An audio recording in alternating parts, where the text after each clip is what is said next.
अस्सलामुअलैकुम एवरीवन। आज की वीडियो में हम गूगल मीट की मीटिंग्स को या लेक्चर्स को रिकॉर्ड करना सीखेंगे कि हम गूगल मीट के अंदर ही रहते हुए किसी और सॉफ्टवेयर को यूज़ किए बगैर एक सिंगल क्लिक से कैसे हम अपनी मीटिंग्स को रिकॉर्ड कर सकते हैं।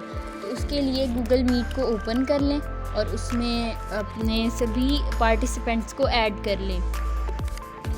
अब इन सब पार्टिसिपेंट्स में से जो लोग प्रेजेंट करेंगे वो भी हम रिकॉर्ड कर सकते हैं। उनकी हम कैमरा, ऑडियो, वीडियो हर चीज़ को हम रिकॉर्ड कर सकते हैं। तो सबसे पहले हम सब पार्टिसिपेंट्स को अलाउ करेंगे, मीटिंग में एडमिट करेंगे। अब हमारे पास सबकी प्रोफाइल पिक्चर्स शो होंगी क्योंकि किसी का कैमरा ऑन नहीं है। अगर किसी का कैमरा ऑन होगा तो उसकी ऑडियो वीडियो हमें शो हो जाएगी, जैसे यहाँ पे ऑडियो चल रही है।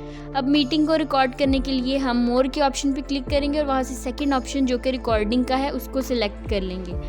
सेकंड ऑप्शन रिकॉर्डिंग के ऑप्शन को सिलेक्ट करने के बाद हमारे पास राइट साइड पे एक पेन ओपन हो जाएगी जिसमें लिखा होगा स्टार्ट रिकॉर्डिंग।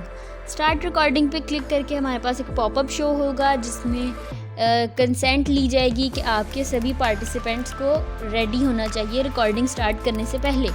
उसके बाद आप स्टार्ट पे क्लिक करेंगे। जैसे ही आप स्टार्ट पे क्लिक करेंगे हमें लेफ़्ट साइड पे बॉटम पे शो होगा कि रिकॉर्डिंग स्टार्ट हो रही है।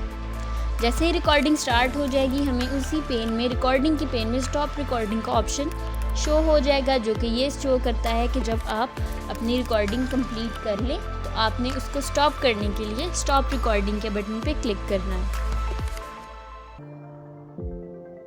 अब सभी पार्टिसिपेंट्स जो भी फंक्शन परफॉर्म करेंगे, अब कुछ प्रेजेंट करेंगे या फिर कुछ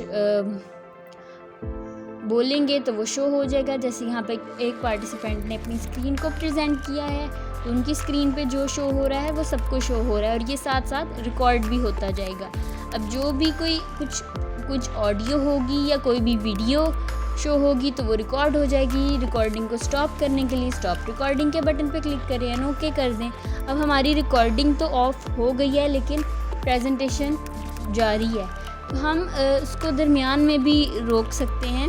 ये हार्ड एंड फास्ट रूल नहीं है कि हम पूरी मीटिंग को रिकॉर्ड करेंगे, उसके बाद हम दोबारा से भी रिकॉर्डिंग स्टार्ट कर सकते हैं। तो मैंने यहाँ पे इसको क्रॉस कर दिया। अब यहाँ पे देखें दोबारा हमारे पास रिकॉर्डिंग का ऑप्शन है, यानी कि हम दोबारा इसको रिकॉर्ड कर सकते हैं। अब हमारी मीटिंग की रिकॉर्डिंग कहाँ सेव होगी? हमारी मीटिंग की रिकॉर्डिंग जिस आईडी से हमने मीटिंग को स्टार्ट किया है उसी की ड्राइव पे सेव हो जाती है और उसी आईडी पे ईमेल के थ्रू सेंड कर दी जाती है। जिसने रिकॉर्डिंग स्टार्ट की है उसको और जिसने मीटिंग स्टार्ट की है उसको ये रिकॉर्डिंग मेल कर दी जाएगी और या फिर उसकी ड्राइव पे सेव हो जाएगी। आई होप आपको आज की वीडियो बहुत पसंद आई होगी। मज़ीद ऐसी वीडियोस देखने के लिए चैनल को सब्सक्राइब करें और मज़ीद आपको कौन सी वीडियोस चाहिए ये कमेंट में ज़रूर बताएं। Thank you.